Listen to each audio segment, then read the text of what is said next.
to the GSMC Book Review Podcast, brought to you by the GSMC Podcast Network. I am your host, Sarah. I am delighted to be with you today after a very long break, and more on that in a moment. As we get started, I do want to remind you, as I always do, to please like, follow, and subscribe on whatever platform you're either listening to or watching this episode on. Really does help the algorithm, gets the podcast out to more readers such as yourselves, and it is greatly appreciated. Also greatly appreciated if you are of a mind to do so.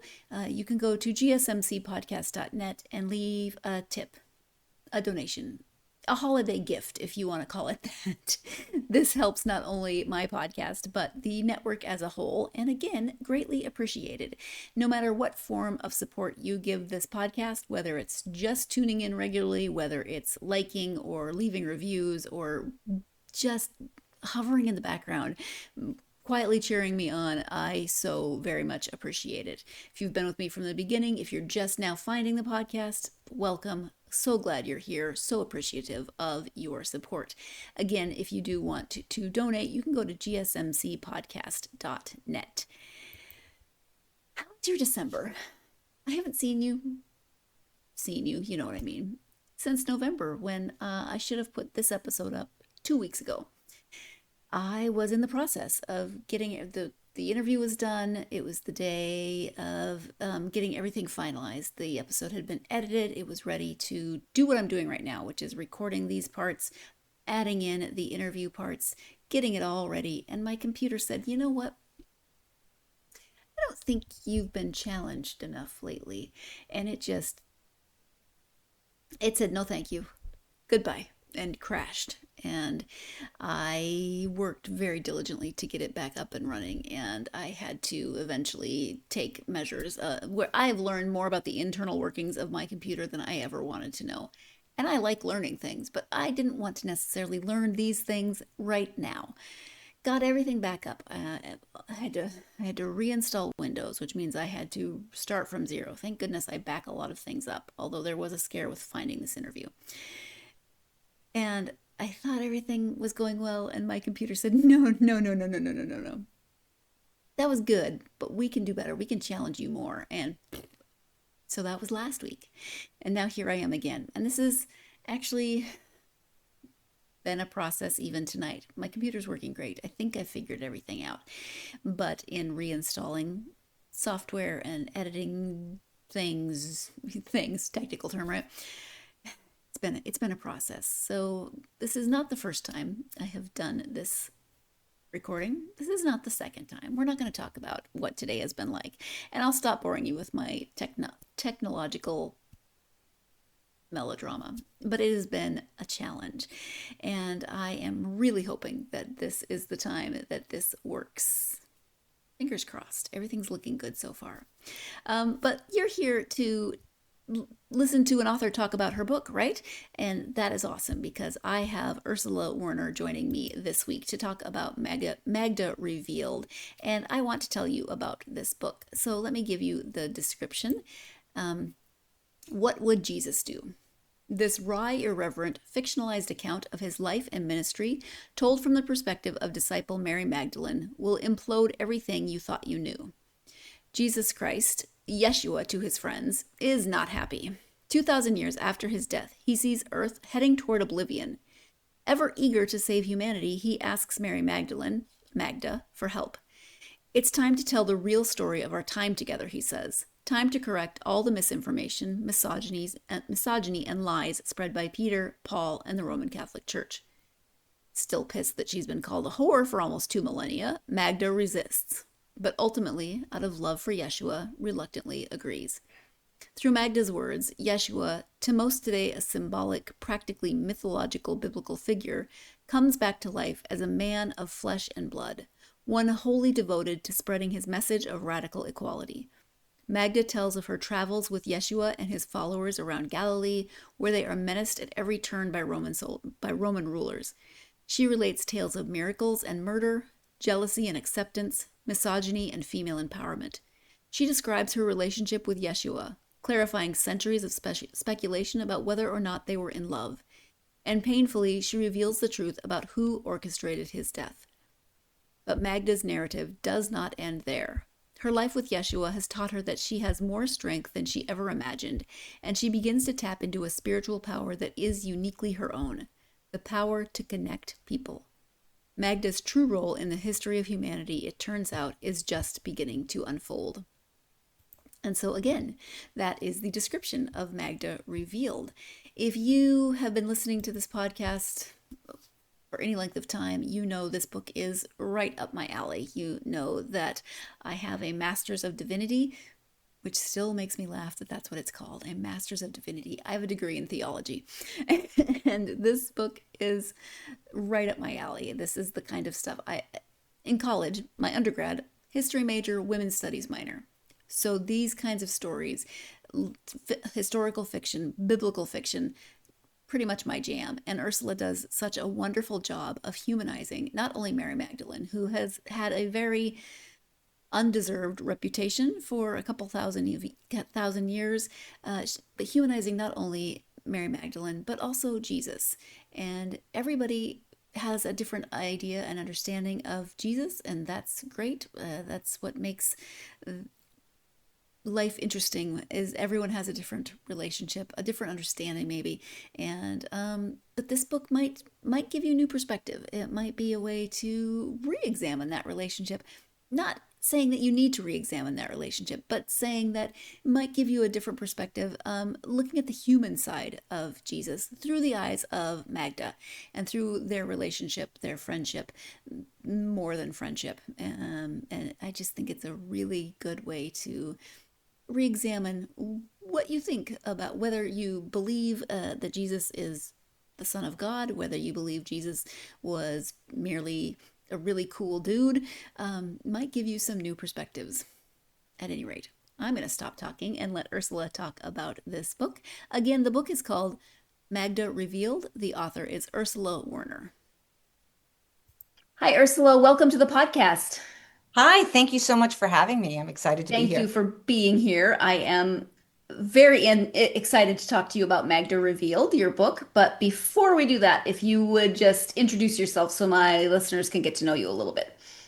Okay, my name is Ursula Werner. Magda Revealed, the book that we're going to be talking about today, is my second novel. My first novel was published in 2017. I am an extremely slow writer, so this novel was came out in April of 2025.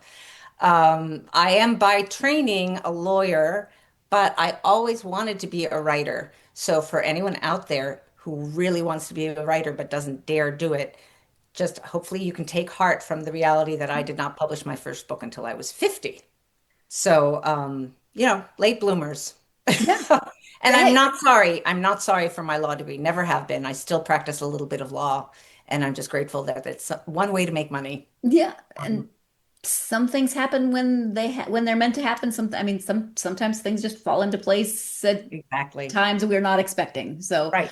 And law is actually not all that different from writing fiction, I think, because my kind of belief in having done some litigation in courtrooms is that what people want, and often what people want, at least in civil suits, and maybe in criminal suits, but more in civil suits, is to be able to tell a story, tell their story. mhm. And so it is a storytelling thing. Yeah. Um, anyway, yeah. I've never sat down and done the math, but but I think the two main professions that writers say that they either have currently or have had in the past are journalist and lawyer Oh, before interesting. becoming authors. So Yeah, I didn't that's know. I very didn't. unscientific on my part, just kind of anecdotal, but Yeah. very It's common. not surprising. Those are the two. I mean, lawyers do a lot of writing and engage with words. Although I found when I was in my law career that I was always very frustrated at how constrained my vocabulary had to be. Yeah. Like I really wanted to use fun, flashy, interesting words that needed to be sort of revived, but that's not what most courts want to be No, I'm reading. sure not.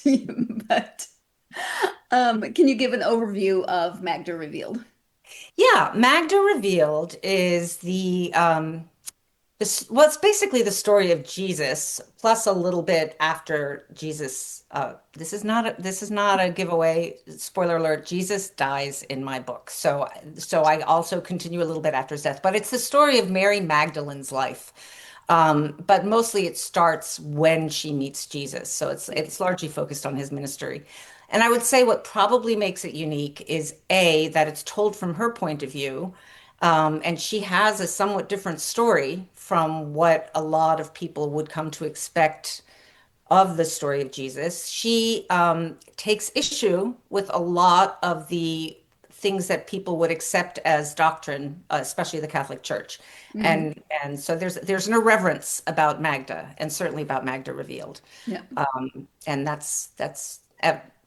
it's told sort of from the modern point of view. Magda is speaking in the present about things that happened to her. So it's basically her spirit that is narrating the book. Yeah. And I love how you just right out the gate have Magda say, all right, so here's what people have said about me.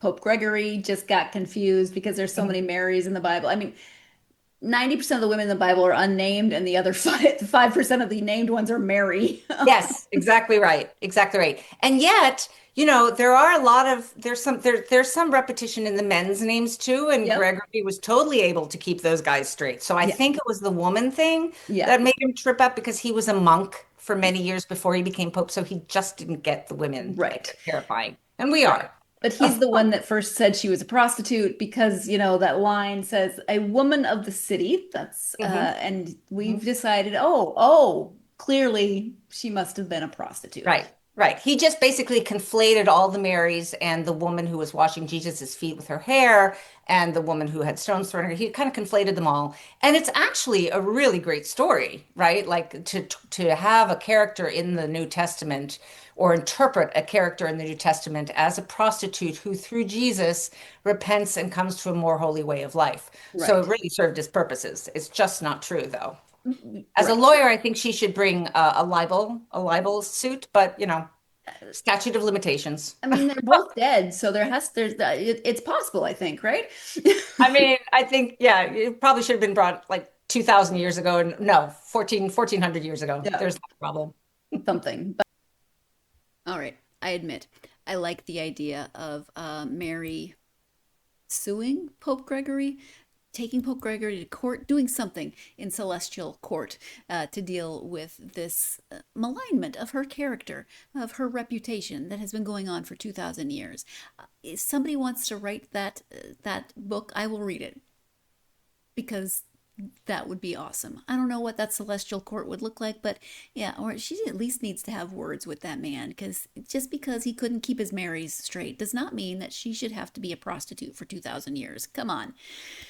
On that note, we're going to take our first break of this episode. When we come back, Ursula will be talking more about her initial inspiration. What made her decide to even take on this very immense story? Immense in terms of it's about Jesus, which is kind of a big thing, right?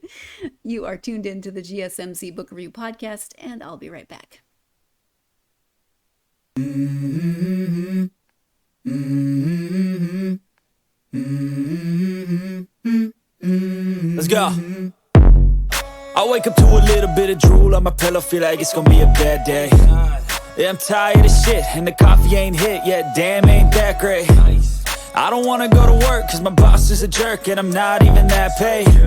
I need a change in my life, cause I don't feel alive, and there's nothing that makes me happy. Hold my beer for a minute, I'm about to quit my job, cash in for a ticket. I'm going on a trip and I don't plan to visit. I'm gonna stay there till I feel like I'm winning, and this is just the beginning. I need a big change, help me feel like living. I need a big swing, home runs I'm hitting, and I'll never look back, moving on till I get it all.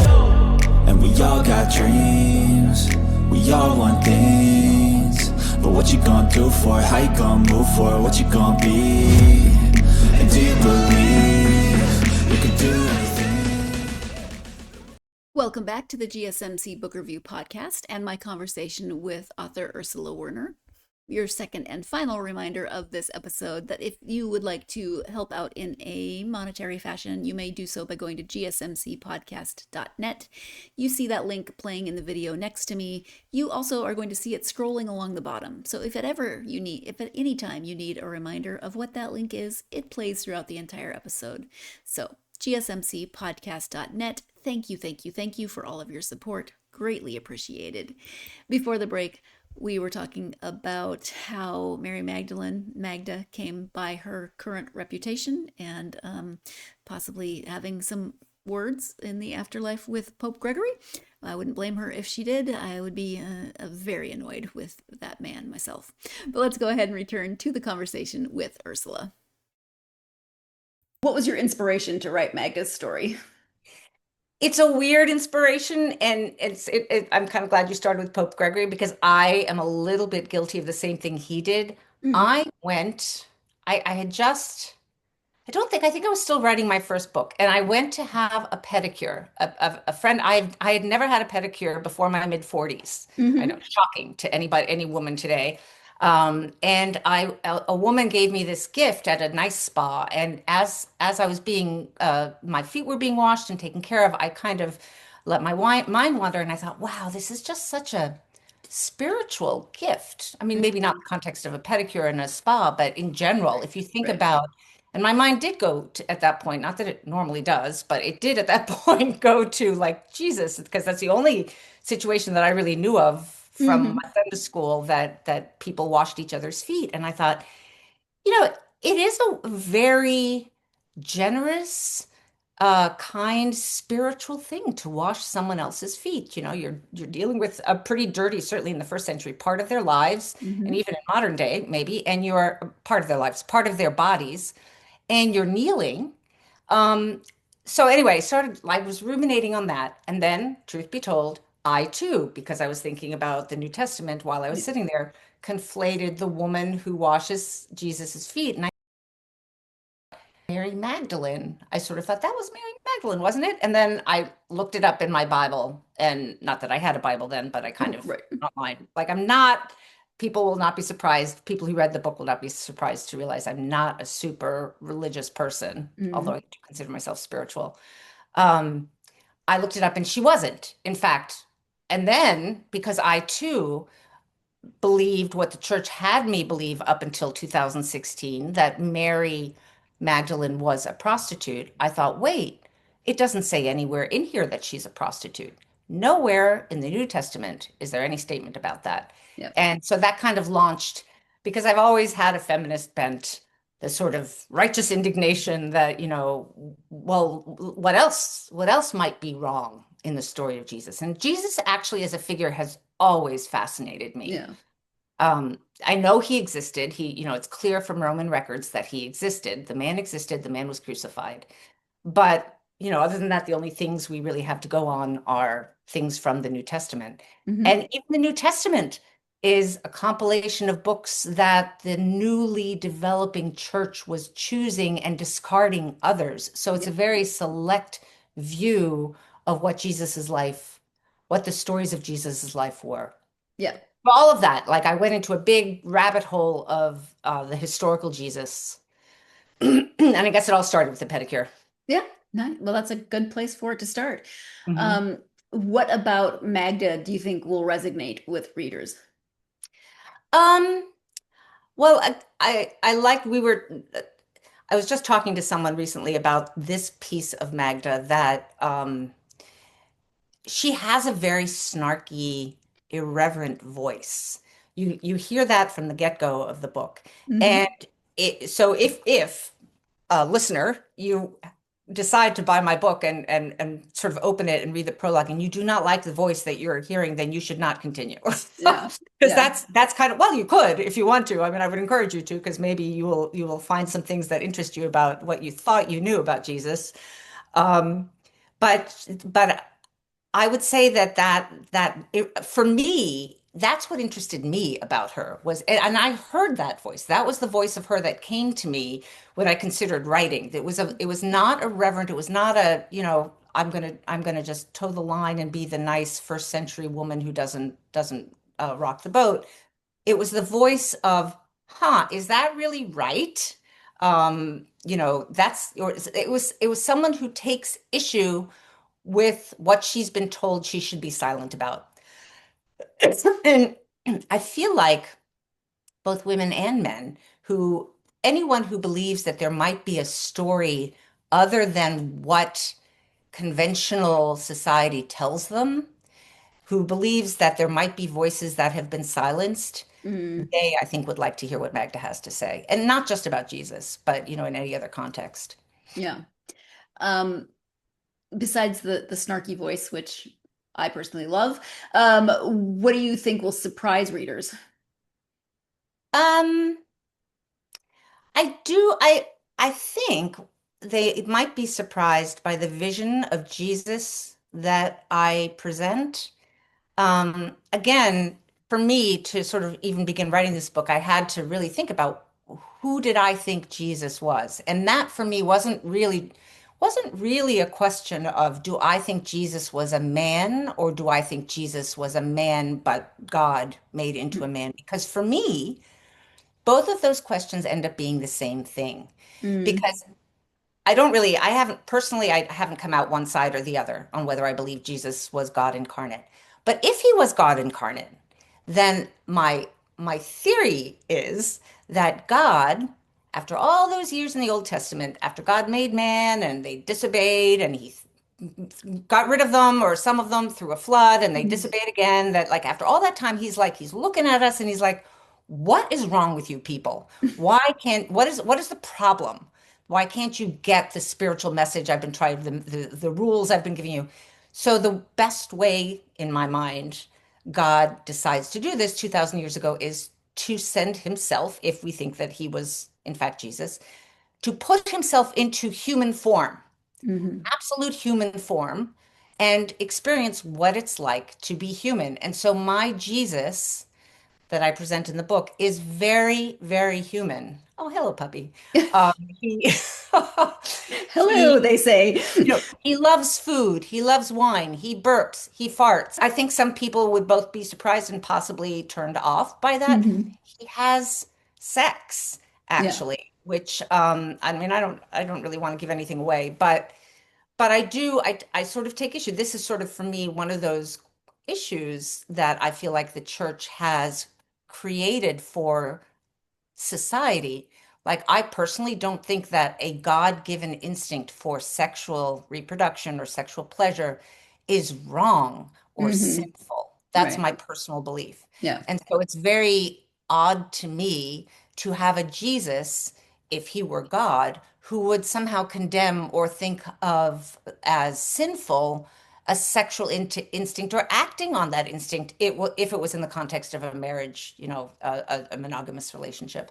Yeah. So I think that image of Jesus, like my Jesus also, for example, and this is kind of in that fiction of God being man for the first time, my Jesus is amazed at all the sensory impressions he gets. He's like, Yeah. wow, this is so wild. These smells are so wild. This food is so great. That Yeah. what's things that we get inured to as mere mortals. Yeah. Yeah. Yeah. So was that daunting to sit down and start writing a story about someone that people think they know inside and out? Like people have, let's just say people have opinions. Yeah, I think it wasn't daunting as I was writing it because I was trying to be true to what I thought and who I thought Jesus was. So as I was writing, it wasn't daunting, although I occasionally would give my husband chapters to read, and at some point he said, do you really want to publish this under your own name? We might want to use a pseudonym. Oh, I thought, well. first of all, not enough people are going to read it. It's not going to be that big a deal. But I was aware that there would be, and there is, I think, among the people who have reviewed the book, a subset of people who are really angry with the view I have on the Catholic Church, at least the early Catholic Church, Yeah. the interpretation I've taken of both Peter and Paul and Jesus. There was one woman who was going to review my book on one of her, it was kind of a book talk person, and and we were having a very nice conversation about it. And then she asked me whether my Jesus had sex, basically. And when I said I that he had, she didn't get angry, but she said, I can't take this project on because it conflicts with my view of my personal savior. And I respect that Yeah. completely. But I think going in, I knew that I would encounter that. It did not really impact my interpretation or my writing, thankfully. Yeah. Okay, so I do appreciate the honesty of the person who said she couldn't talk about the book because of her personal beliefs. I mean, that I feel is much better than saying you'll do it and then trashing it, or, to sit. I don't know. There's lots of ways that could have gone. Mostly, I'm just saying I appreciate it when people are honest and say, this is my boundary, and I appreciate you for maintaining that boundary. And of course, Ursula was, as you heard, happy to maintain that boundary. Not everyone is going to like every book, and not everyone is going to feel comfortable reading every book. So good for that. Good for that person. I don't really know why I just jumped on that little soapbox, but there I am, and I'll jump off so we can take our next break of this episode. When we come back, we will be talking about another book that I love and that Magda Revealed reminds me of a lot in many ways. They're very different, and yet some ways they're very similar. And with that teaser, you are tuned in to the GSMC Book Review Podcast, and I will be right back.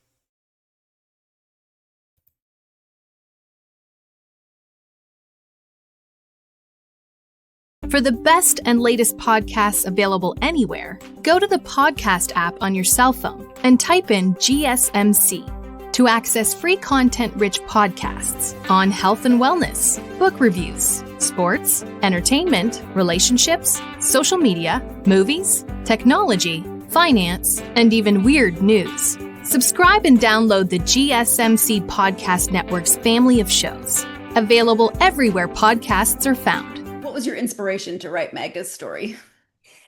It's a weird. Welcome back to the GSMC Book Review Podcast and my conversation with author Ursula Werner. Before the break, she was talking about what it's like writing a book about a character, in this case a fictionalized character, but based on someone that people have very strong opinions of and beliefs in. And for me, that is all kinds of anxiety inducing. I have had many, many conversations with many, many people about their beliefs and their relationship and just lots of different things in terms of what people think about Jesus. And I would be incredibly daunted to write anything like this. And so I just applaud Ursula for stepping out on that limb and writing a really beautiful and thought-provoking and well put together book. Let's go ahead and return to the conversation with Ursula. Have you ever read The Gospel According to Biff? I have. Yeah. There's... I did a lot of those I did a sort of rabbit hole search for all the books about Jesus that are out there. There's an amazing number of books about Jesus out there, fiction things, right? Yeah. Biff is good. Yeah. There were moments when Magda reminded me a little bit of Biff. Yes, exactly. And I feel like fictionally they could be friends. I think that's true. They're probably talking together up there and here or whatever. Exactly. When it comes to character development, how obviously you're writing about Jesus, so there's some preconceived ideas, but for characters in general, how clear of a picture do you have when you start writing, or how much do you like the characters to evolve as you write? I think I generally let them evolve. I'm probably more in the camp of it's interesting. I went to there's a writer named John Knowles. I don't know if or John Fowles. Sorry, John Fowles, who wrote a book ages ago called The French Lieutenant's Woman. And I read something that he wrote about that, where he basically said, look, I had no idea what these characters were going to do. I was just basically their conduit, and I wrote what they as they developed. That I love that idea, because I actually do kind of think of stories as something that are out there, and we just have to, we writers or artists or whoever, tap into them. We selectively get to tap into them. I had the privilege of sitting to listen to Kazuo Ishiguro of The Remains of the Day, and he's written a number of other books. And I heard him live, and someone from the audience asked him that question. Mm-hmm. How do your characters develop? And he totally poo-pooed the idea that characters lived on their own. He basically said he is the master puppet mover, and nobody does anything without his knowledge or his okay. Yeah. Wow. Oh no, I'm so sorry. I don't know if I can read him anymore. Yeah, I mean, again, not scientific, but a lot of the authors I talk to say sometimes they have no control. Right. Like, No, it's true. Like in my first novel, which was about World War II, I had no idea how it was going to end. oh I really wow, didn't. And even, I would say, even with this novel, and I'm not going to reveal the twist, but there is a twist at the end of this book that I did not know in advance, and that came to me as many of my best thoughts come to me when I'm walking or running through Rock Creek Park, and that's what happened with this okay. book too. And I thought, yes, that's exactly how it should end. So, And I want to ask you about the ending, not again to give anything away, but mhm. you so it ends at a certain point in Magda's life, and she says, and yes, this happened, but that's a story for another time. Mhm. Would you ever go back to revisit Magda, or even with Yes. that twist, do you want to maybe explore that?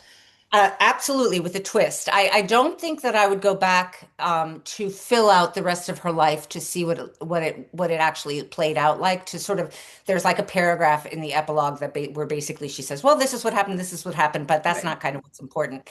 I don't think I would ever fill that out, except maybe if I did a sequel as sort of some flashback or something. But if I did a sequel, which I'm very I mean, I have so many other ideas. I have to maybe do those first, but I would do what would she do if she came back in modern life? Yeah. Like with respect to the twist that I throw out there at the end of the book, like what would she do today, Yeah. given the directive that she is given it by the end of the book? Yeah. I think that could be so much fun, but I think that might end up being sort of science fiction, Mm. It would be a or challenge for sure to yeah, figure out it'd be very exactly how different. you would approach it. Yeah. Yeah.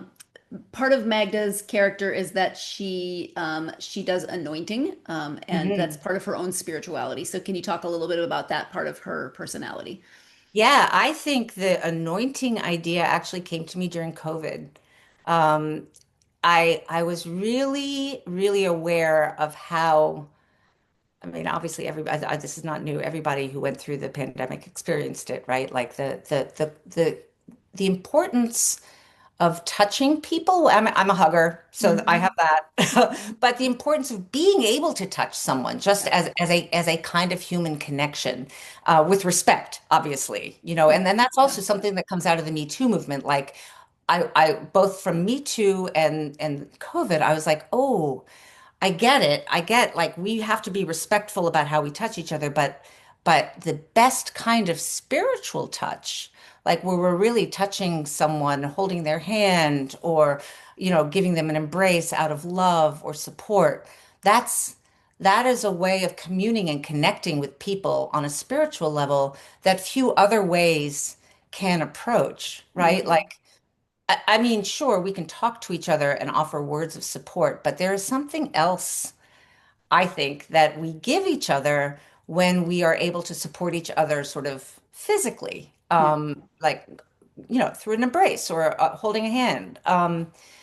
Anyway, I mean, I totally understand the problem both from a COVID standpoint and from a Me Too standpoint about Yeah. like, how do we draw the line? How do we make sure that Right. but it's partly coming out of all of that I was drawn to the idea of anointing. And I got the idea that Mary Magdalene might be an anointress through a biography of her that was written by Bruce Chilton, who is an historian up in upstate New York.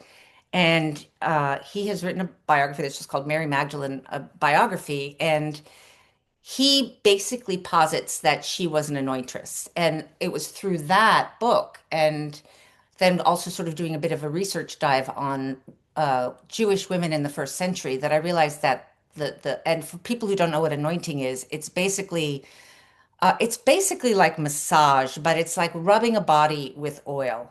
Mhm. And it can be I mean, it's a gesture that a host or hostess might do for people who come in for entertainment, for dinner or something. It was definitely used in the first century for health purposes. They had different oils made from different herbs, and if someone in the family was sick, they would seek out an anointress from the town or village to come, bring whatever herb the anointress thought might be useful. And every family, at least from the research I found, most families had one female figure that was the anointress. And she would pass that skill down. So it became really a lovely feminist kind of, this is a very powerful spiritual tool that I then gave my Mary Magdalene to sort of give her this some similar powers to what Jesus had, the healing power that Hmm. he has. She can sort of, I mean, she's not Jesus, certainly not in my book. She doesn't become Jesus, but she does have a spiritual ability through her anointing that she then develops. And yeah, I still think of anointing. It's a shame that it's dropped out of fashion. I feel like it's a lovely ritual. Yeah. It is a lovely ritual, and it's so important to the books. I mean, rituals are important in everyday life, but this ritual of anointing is so important to the storyline and to Magda's character arc. So I'm so glad that it is included because I actually learned quite a bit from reading about this aspect of Magda's character. As much as you learn in school, there's always more to learn, and I didn't know very much about what this ritual of anointing was about. I know about anointing, but not the way Magda does it. So I'm always happy to learn something new. Unless it's my computer forcing me to, and then no, thank you. We are going to take our next break of this episode. When we come back, we'll be talking about the genre that Ursula writes in, and would she write biblical fiction again? You're tuned in to the GSMC Book Review podcast, and I will be right back.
Welcome back to the GSMC Book Review podcast and my conversation with author Ursula Werner. Before the break, she was talking about anointing and the importance of that act in Magda's own spirituality and her own spiritual journey.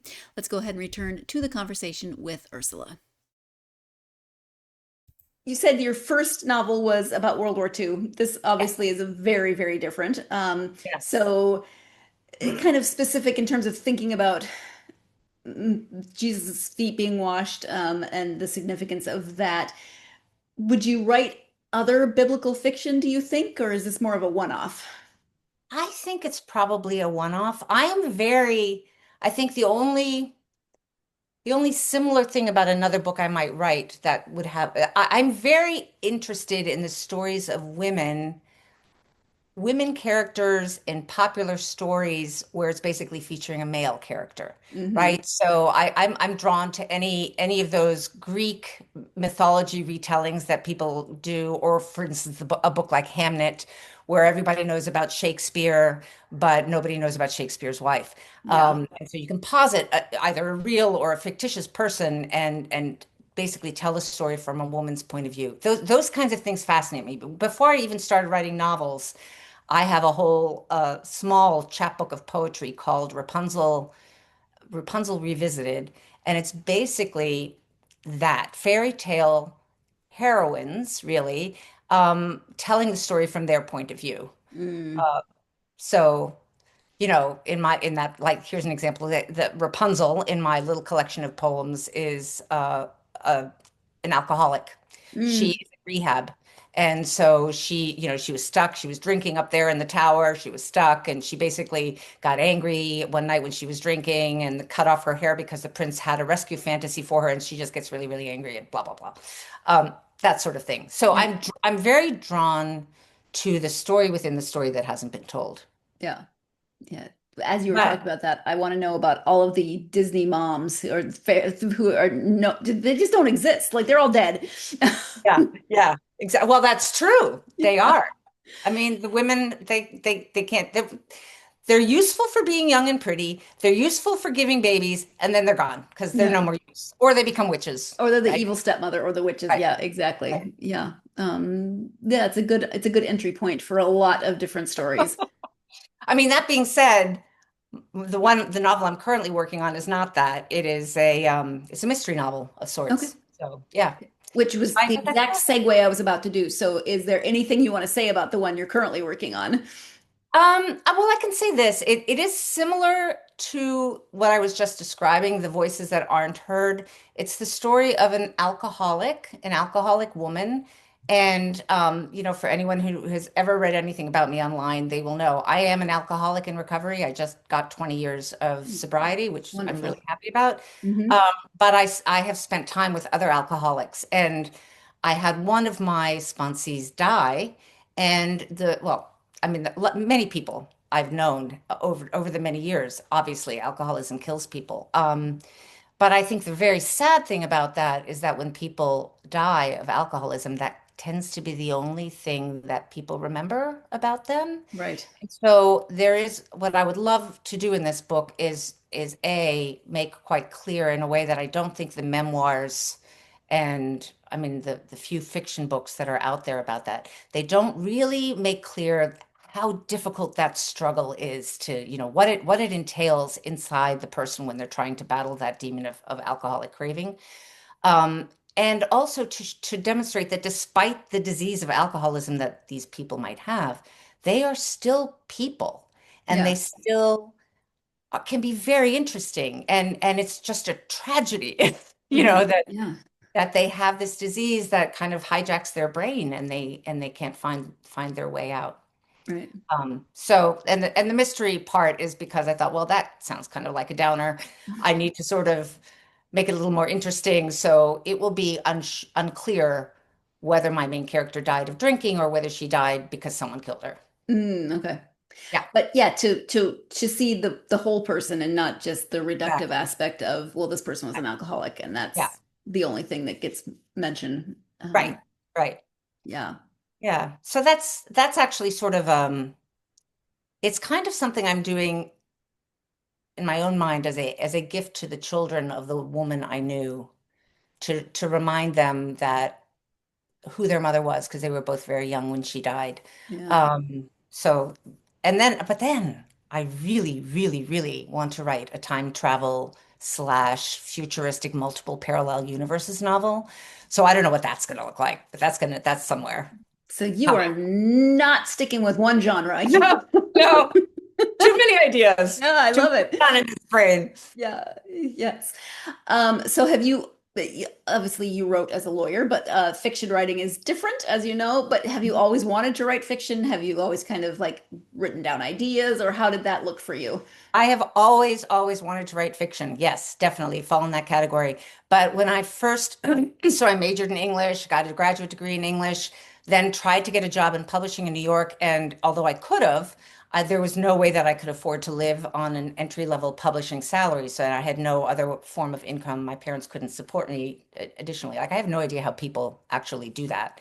Yeah. Um, so I ended up largely because I couldn't imagine making a living writing. That's why I went to law school. I also was very intrigued by the law. I have a very, very strong and active left side of my brain, you know, Hmm. a very logical thinker. And, there's a great component to helping people in a lot of law. I mean, depending upon what you end up going into.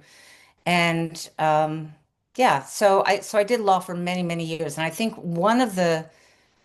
I think this was the other problem with why I didn't pursue writing more at the beginning. I couldn't really think about, I didn't know back in my 20s and teens even what I would write about.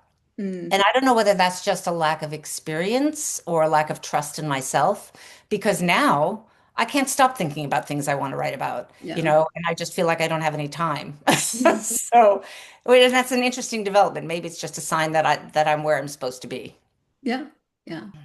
My 15-year-old niece is currently working on her first novel, which I am Oh, floored by. So, like wow. when you said you don't have any ideas, she's got this whole sort of heist sister road trip thing happening, and I'm amazed at her I brain. love that. Well, Yeah. so this is kind of brings up an interesting point, because when I went to look for agents for my first novel, which was back in 2015, I had a draft of the first novel and I went to look for agents, and across the board, the agents they always list what they're looking for.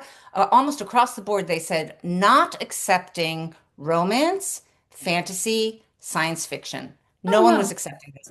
Okay. And now completely 180 degrees different. Everybody, it seems, is looking for fantasy and romance, and maybe less so science fiction. But I feel like that might bode well for your niece, because I think, Yeah. the genre of, I don't know if it's a fantasy novel or whatever, but I could have come up with fantasy novels maybe in my Yeah. teen years, but I didn't think that was what was And being. it wasn't really like science Yeah, fiction, maybe a little more, but not certainly not romantasy because we didn't even have that right, word.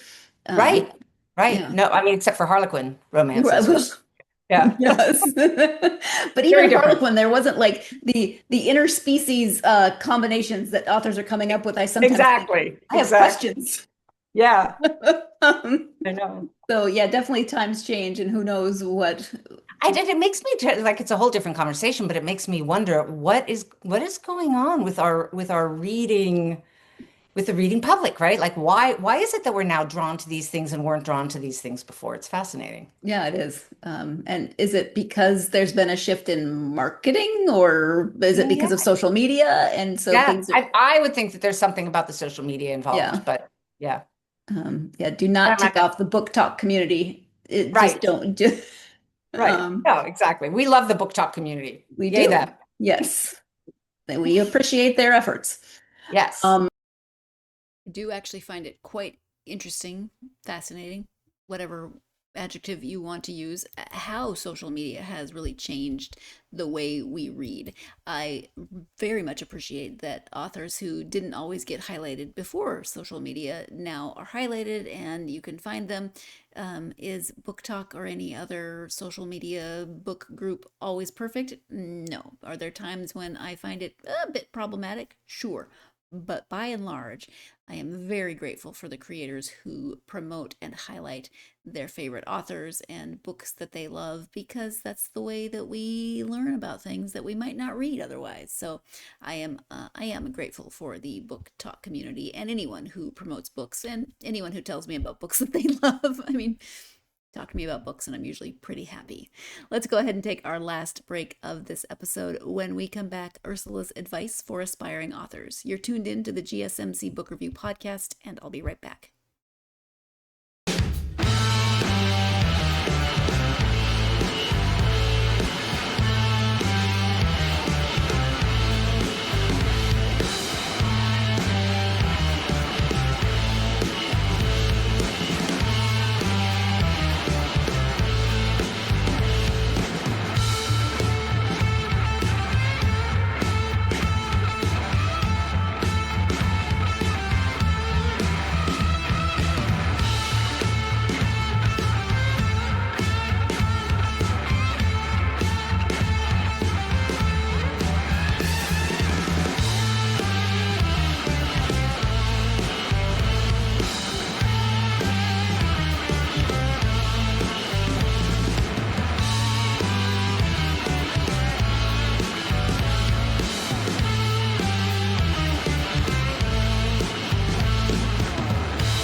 Welcome back to the GSMC Book Review Podcast and the conclusion of my interview with author Ursula Werner. Before the break, we were talking about the way social media predominantly, but other factors as well have changed how we read books. Not how we read, well, how we read books, but also what kind of books are popular, what kind of books people read, etc. Let's go ahead and return to the conversation with Ursula. Do you have advice for aspiring authors? Oh, wow. Well, I guess the first piece of advice I would say is, never give up your dream if you really want to write a novel. You never know what it can happen. And I would say write. I would say write. I think the only way to learn how to write is to do the writing, right? Write and read. I think that I will still remember that when I was writing the first novel, I was very unsure how to do a flashback, like Mm. how actually to craft a flashback within a scene. And I ended up going to the book Empire Falls by Richard Russo, actually was a book that I had recently read at that time. And he's fantastic at doing flashbacks. Like, he kind of basically, it's like for me, it was a very hard thing to find the balance between showing, not telling, which is something they Mm. tell you in every MFA program, Yeah. and basically filling someone in on the past, right? Yeah. And Richard Russo is just fantastic at how he does those transitions. So I think reading is one of the best things you can do to learn a craft, to learn the craft of writing. And the other thing I would say is don't spend too much time editing your stuff. Mm. You have to at some point just move on. Just keep writing because it'll look different in 2 months anyway. Right. Yeah. Yeah. Yeah. Exactly. And you may take out something that in 2 months you would think, hey, wow, that actually was better than I thought it was. Yeah, actually, for me it tends to be the opposite. I tend to take more and more and more out. I'm a very I start with a lot of gobbledygook, and then with each editing I take out more, and then at some Yeah. point I stop editing, and then wait a while to see if it makes sense. Yeah. Well, yeah, you'd still want it to make sense. Yeah, that's helpful. Yeah. Yeah. You've mentioned reading, so your favorite authors and genres. I love historical fiction, I will say.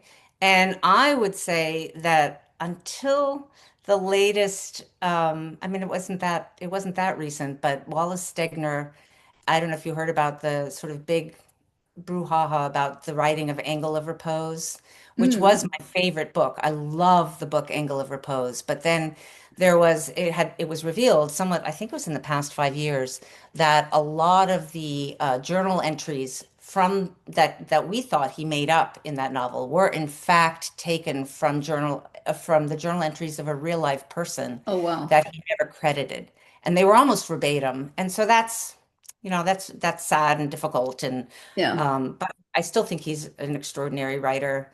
Um, Trying to think, like I love any really. I'm very drawn to writing that is lyrical. So Mm. any of the more poetic writers. I just finished a book by Han Kang, the We Do Not Part. She is the woman who won the Nobel Prize in Literature. She wrote The Vegetarian, which might be a name that is more familiar to you. I mean, Mm. the novel. Right. And although I will say that I love a good lyrical novel. She wrote this book is a beautifully written book about a woman's journey through a snowstorm to someone's house to try to rescue a bird, basically.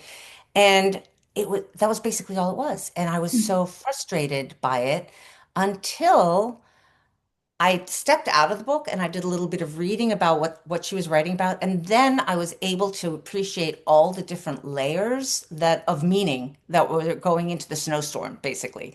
So I guess it's a long way of saying it doesn't really tell you who my favorite authors are, but it tells you that some of my favorite books are the ones where there are levels of meaning that only Mhm. kind of reveal themselves over time and with a little bit of effort on the reader, you Yeah. know.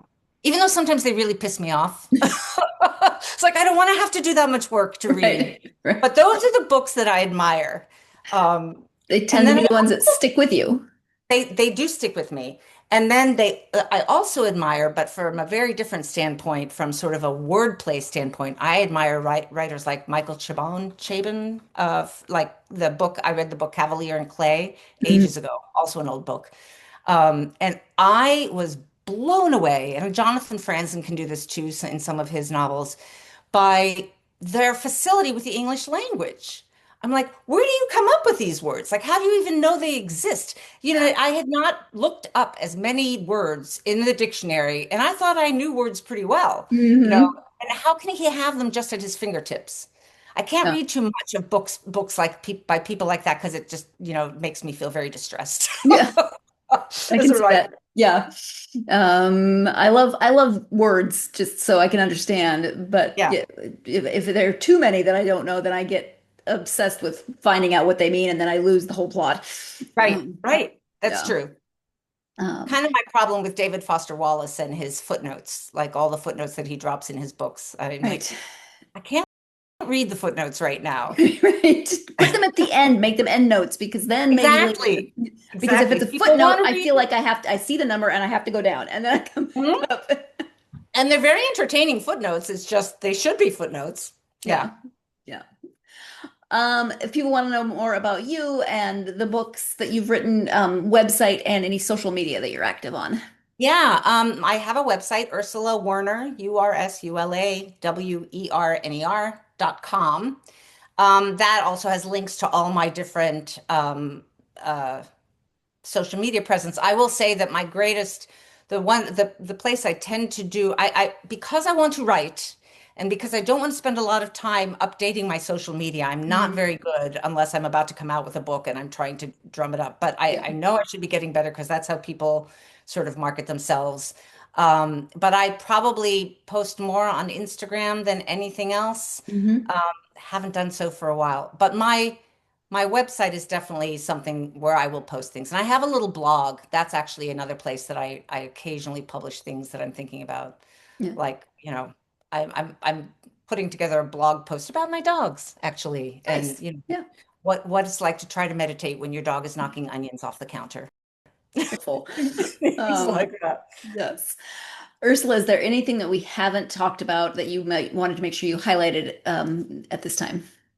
Well, Sarah, I would say there are so many things I would love to talk about. And it's been so much fun, but I don't think of anything that I feel I need to convey to a reader. Okay. Although you are all welcome to contact me in any social media way or on my website. I'm happy to talk to readers of all kinds. Yeah, wonderful. Well, thank you so much for taking the time out of your day to talk to me about writing and the book. I really appreciate it.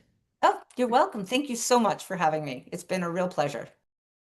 Thank you again to Ursula for her patience, for writing this book, and for a great conversation. All of those things are wonderful, but I am really grateful for that patience. But thank you so much to Ursula for joining me. If you are a fan of historical fiction, if you're a fan of biblical fiction, there are two really good reasons to check out Magda Revealed. If you, it doesn't really matter what you think about Jesus, Son of God, God incarnate, really cool dude, maybe just a prophet. Kind of doesn't matter. You can find something about Jesus in this book. I love that not only Mary, but Jesus' humanity are really highlighted throughout this story. We get to see them as people because so often we just see them as these characters, these figures that maybe we grew up with and maybe we know the story so well that we don't always think about what else we could learn about them and their lives, especially Jesus, because those stories are so familiar and told so often, and we just maybe we need a different perspective. I know I can always benefit from a different perspective. So if that is at all intriguing to you, then check it out. Or if you're still looking for gifts, there's a bunch of gift giving holidays coming up. Maybe you've heard. You might want to. Maybe you have a friend who would like this book for a gift for the holidays. I don't know, but check it out. I think that you will find lots of things to appreciate about the book. Thank you so much for joining me. I hope that you will join me for my next interview, which is also already done. We're catching up, folks. We are trying to catch up. I think we might be on the right track. But my next interview is with Marshall Fine about his novel Hemlock Lane. This is a multi-point of view novel. But it's not only 4 points of view, but it's told from a different perspective on each of the 4 days of a long weekend. So it's set in 1967, and each day of the long weekend, we get a different perspective. We are learning about a family that has some complicated family dynamics. There are some secrets that are coming out, and you not only get that 4 day weekend and in all of its complexity, you get each day from a different perspective, which I think is an interesting challenge for a way to write a novel. So I hope you will join me for that conversation with Marshall. In the meantime, if you haven't done so already, please do like, follow, and subscribe on whatever platform you're either listening to or watching this episode on. Have I said it before? Helps the algorithm, gets the podcast out to more readers such as yourselves. Something else that helps, a positive review. So if you haven't done so already, but are willing to, please do write a positive review. Helps the podcast. Do that for your favorite books and your favorite authors too, because we talked about social media earlier and the way we learn about books now. And part of that is all about algorithms, and algorithms are greatly benefited from positive reviews. So this podcast, your favorite books, review. Don't make it complicated. Don't be me and overthink. Anything helps. You can also follow the podcast on social media: Facebook, X, Instagram, TikTok, and Blue Sky. Find the podcast, follow the podcast, ask me nosy questions. And I will ask you nosy questions. You know I love to know what everyone is reading, and I want to know what you're reading. Are you going to hit your reading goals for 2025? What are your goals for 2026? Are you reading holiday books right now? This is aging me, but inquiring minds want to know. I hope whatever is going on right now, first of all, I hope that you are having no technology issues. Second, I hope that your December is wonderful, but not too crazy. But third, and most importantly, I hope that whatever life is throwing at you right now, it throws you plenty of time to get yourself lost in a good book. Thank you so much, and I will see you next time.